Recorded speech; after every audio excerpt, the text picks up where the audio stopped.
Chapter 5 Cold Water Systems Introduction. The supply of fresh, wholesome cold water to people's homes is a basic human need. As a plumber, it is your job to get the water from the main external stop valve to the taps so that it is clean and fit for human consumption. Most people take for granted the supply of cold, fresh water to their homes, and few would probably appreciate the degree of work necessary to provide this service. This chapter, we will look at the subject of water from the cloud to the tap, the cleaning process that makes it fit for human consumption, the distribution of water, and the systems that you will install. We will also explore the regulations that govern our industry and the processes you will need to understand to enable you to work safely and correctly on domestic cold water systems, from installation, planning to testing, maintenance, and fault finding. By the end of this chapter, you will have knowledge and understanding of the following: the sources and properties of water, the types of water supply to dwellings, the treatment and distribution of water, the sources of information relating to cold water systems, the water service pipework to dwellings, how to select cold water systems, the system layout features of cold water systems fed from private water supplies, the components used in boosted or pumped cold water supply systems from private sources for single occupancy dwellings, backflow protection, how to install cold water systems and components, how to carry out commissioning procedures, how to replace or repair defective components, how to decommission cold water systems. Part 1. Sources and properties of water. The Rainwater Cycle. Water is a simple compound made up of two hydrogen atoms attached to a single atom of oxygen, with the chemical symbol H2O. Water is tasteless and odorless. In small quantities, it is colorless, while in large quantities, it possesses a light blue hue. There is no new water on Earth. All water is about 4.2 billion years old, whether it is seawater, saline, river or stream water, groundwater, fossilized water, or water from the polar ice caps. Water moves constantly in what is scientifically called the hydrological cycle. We know it by its more common name, the rainwater cycle. Simply explained, the rainwater cycle is a natural process where water is continually exchanged between the atmosphere, surface water, groundwater, soil water, and plants. It can be divided into three main transfer processes. Number 1, evaporation from oceans and other water bodies into the air. Number 2, transpiration from land plants and animals into the air. Number 3, precipitation from water vapor condensing from the air and falling back to Earth or into the ocean. As the sun warms the Earth, water on its surface evaporates. This vapor rises with the air and is carried by the prevailing winds.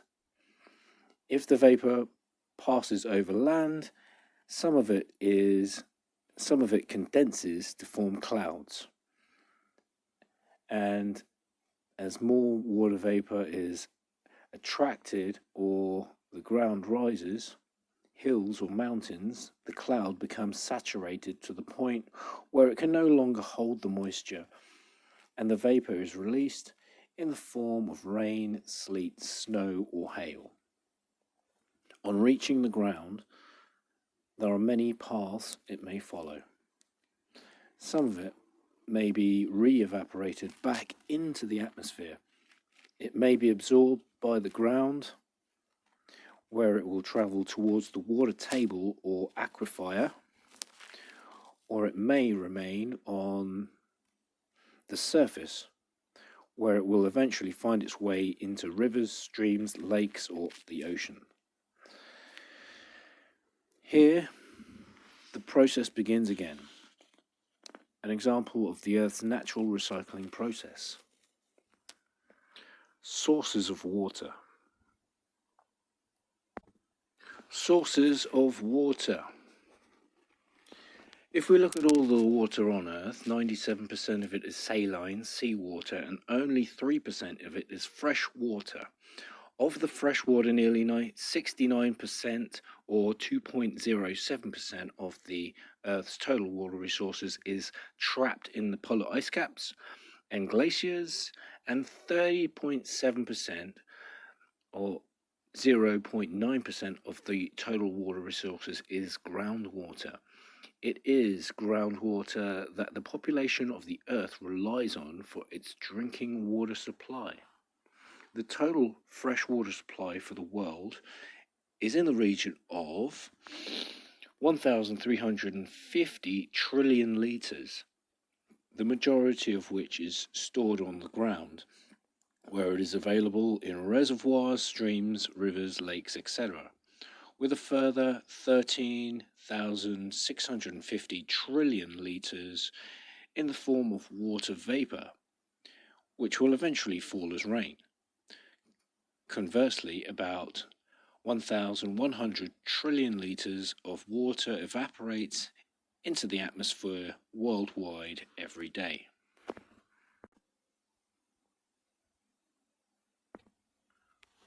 Sources of water in the UK. Of the rain that falls on the UK annually, only 5% is collected and stored in reservoirs for drinking water supply. The rest flows in rivers to the sea or is filtered down to the natural water table or aquifers that exist below the ground surface. The main source of water in the UK are shown in Table 5.1. Source of water, deep wells. Description. In deep wells, machine-dug wells that draw their water from below the shallow, impermeable strata. Properties of water from this source. Deep wells. Machine-dug wells that draw their water from below the shallow, impermeable strata. See figure 5.4. Properties of water from this source, usually good quality water as extracted from below the Earth's surface. Shallow wells. Wells dug by hand or excavator that penetrate only the first water-bearing strata or aquifer in the Earth's surface. See figure 5.4. Shallow wells must be considered dangerous because it can be contaminated with water from cesspits or broken drains, etc. Source of water, upland surface water. Upland surface water, water that has collected in upland lakes and rivers without passing through the earth strata. Upland surface water, the main water source for the northwest of England. It is not contaminated with salts and minerals and is naturally soft and acidic. Source of water, spring water. Spring water, a natural occurring flow of water from the Earth's surface. Spring water, the purity of spring water. The purity of the water is highly dependent on the distance it has travelled from the source. Rivers, source of water. Rivers, a large natural flow of water, usually starting as a small stream on high ground which enlarges with distance travelled, usually terminates at the sea, can be tidal, such as River Avon. The Properties of a river usually poor quality due to industrial pollution. The cost of treatment is high. Source of water, canals. Most canals are a product of the Industrial Revolution, and for many years fell into dereliction.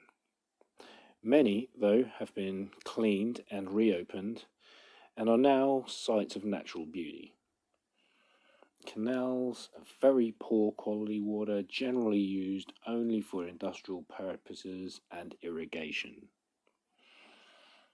Source of water, aquifers. Aquifers are naturally occurring water-bearing strata, often deep beneath the Earth's surface, mostly consist of permeable rocks such as sandstone, gravel, silt, or clay, which soaks up water like a sponge.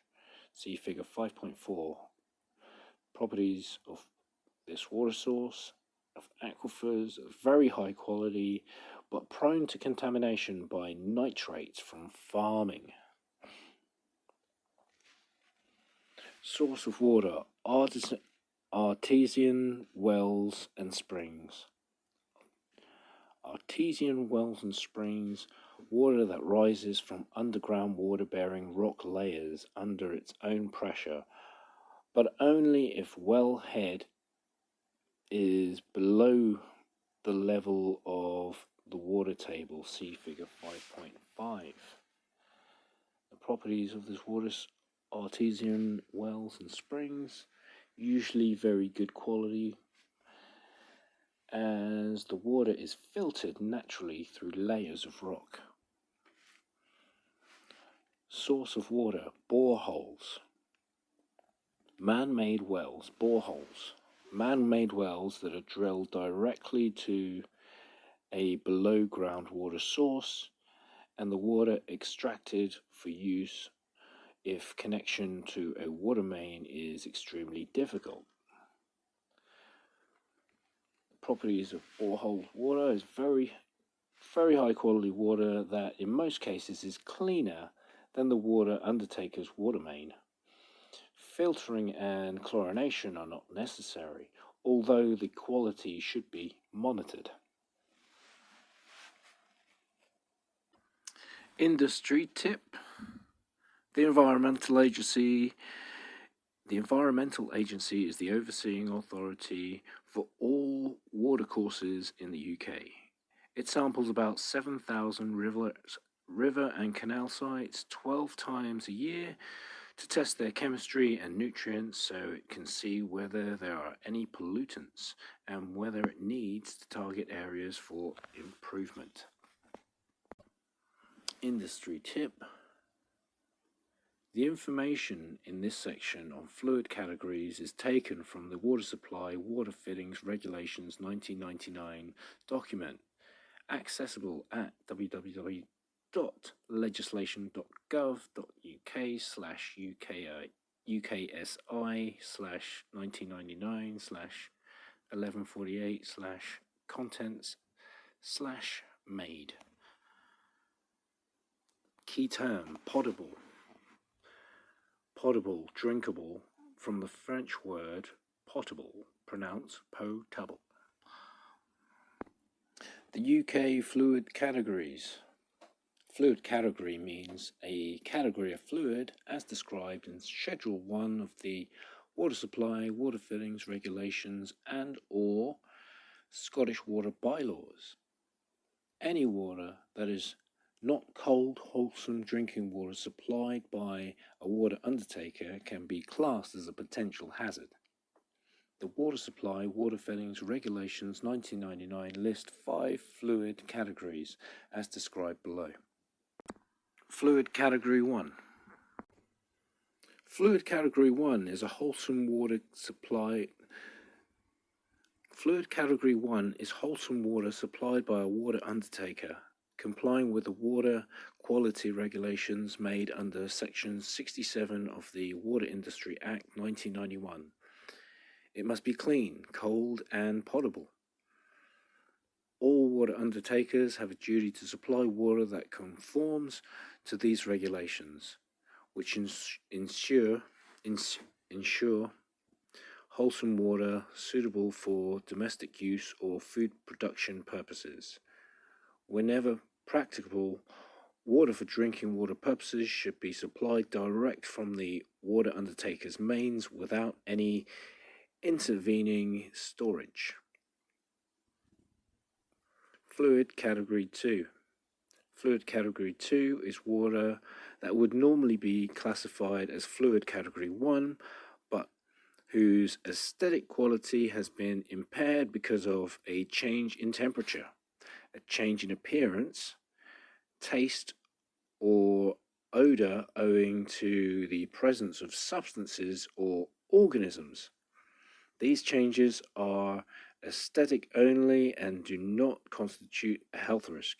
Typical situations where this may occur in domestic properties are water heated in a hot water secondary system, mixed fluid categories 1 and 2 water discharged from combination taps or showers, water that has been softened by a domestic common salt regeneration process. Fluid Category 3.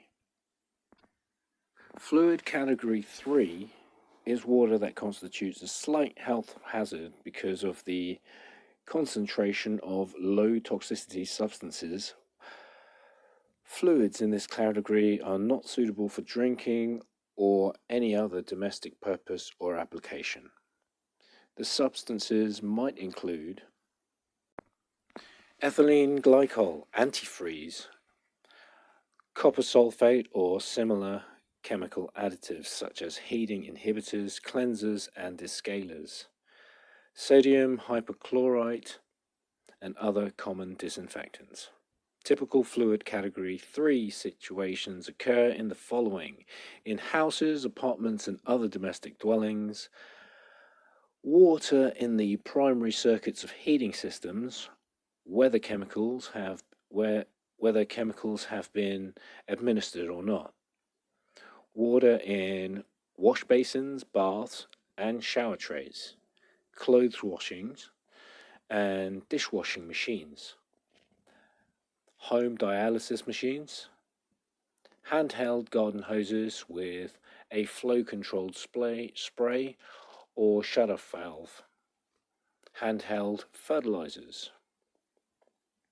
In premises other than single occupancy domestic dwellings, domestic fittings and appliances such as wash basins, baths or showers installed in commercial, industrial or other premises may be regarded as Fluid Category 3. However, if there is a potential for a higher risk such as a hospital, medical center or other similar establishment, then a higher Fluid Category risk should be applied in accordance with the regulations. House, garden or commercial irrigation systems without insecticides.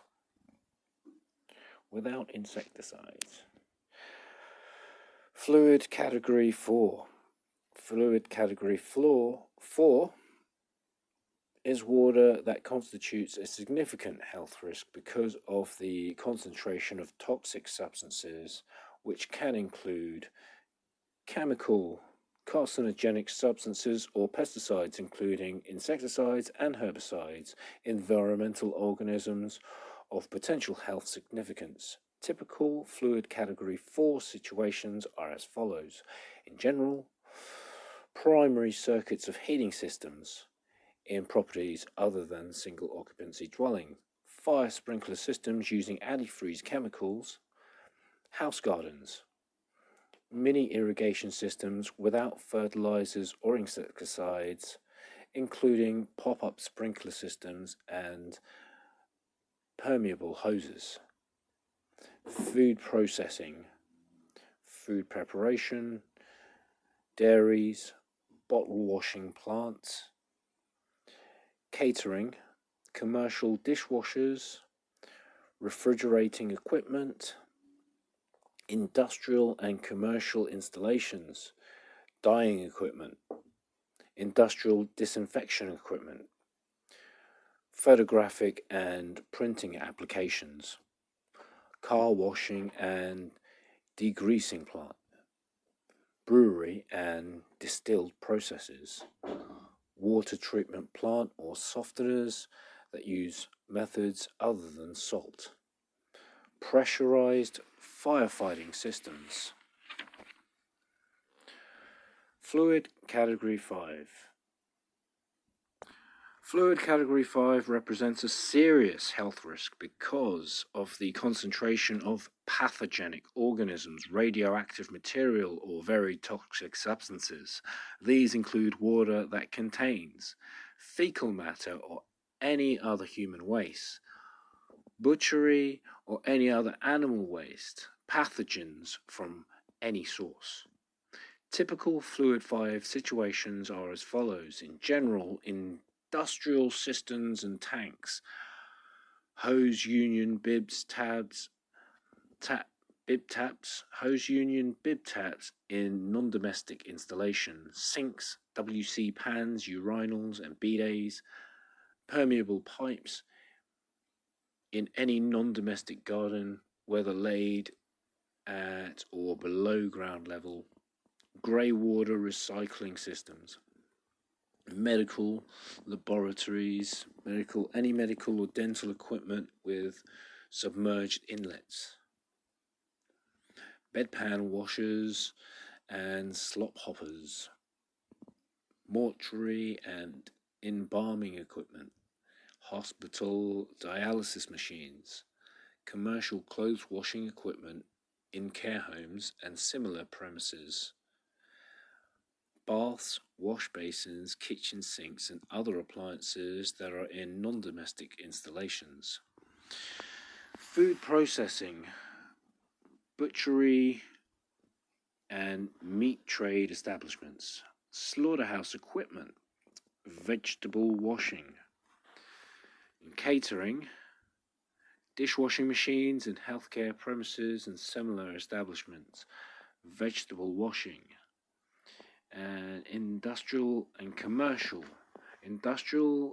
chemical plants, laboratories, any mobile tanker or gully cleaning vehicles, sewage treatment works and sewer cleaning, drain cleaning plant, water storage for agricultural applications, water storage for firefighting systems, commercial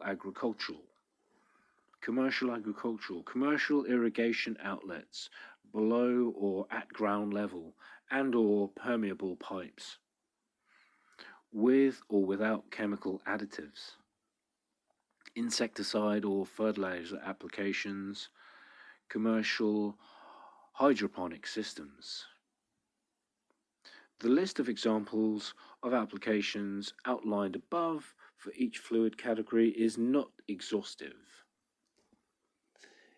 The distinction between Fluid Category 4 and Fluid Category 5 is often difficult to interpret. In general, we can assume that Fluid Category 4 is such that the risk to health because of the level of toxicity or concentration of substances is such that harm will occur over a prolonged period of days to weeks to months, whereas the risk of Fluid Category 5, because of the high concentrations of substances or levels of toxicity, is such that the serious harm will occur after a very short exposure of minutes to hours to days, or even a single exposure. Key point. We must remember that Fluid Category 1 is clean, cold, wholesome water direct from the water undertaker's main, and no other fluid category must come into contact with it, or contamination may occur.